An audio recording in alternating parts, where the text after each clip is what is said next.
হতে পারতেছেন না। তিনি দিনের বেলাটাকে বাছাই করে নিয়েছিলেন একটু ঘুমাবো। প্রথম দিন গেল, শয়তান ইবলিস তাকে ঘুমাতে দিল না। দ্বিতীয় দিনও ঘুমাতে দিল না। তৃতীয় দিন সদস্যদেরকে বললেন আজকে আমাকে ঘুমাতেই হবে। তিনি দুলতে দুলতে বিছানায় যাচ্ছিলেন।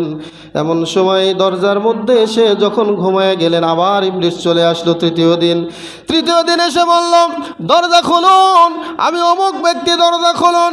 দরজা খোলা হলো না।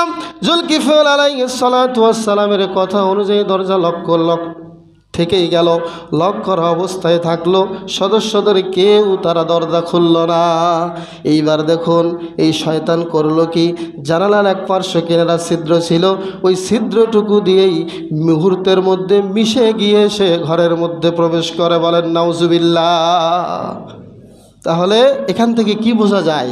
শয়তান বাতাসের সাথে মিশেও শূন্য স্থান দিয়ে, আপনি যতই বিল্ডিংয়ে থাকেন, শূন্য হয়ে একদম শূন্য স্থান দিয়ে সে আপনার ঘরে প্রবেশ করতে পারে।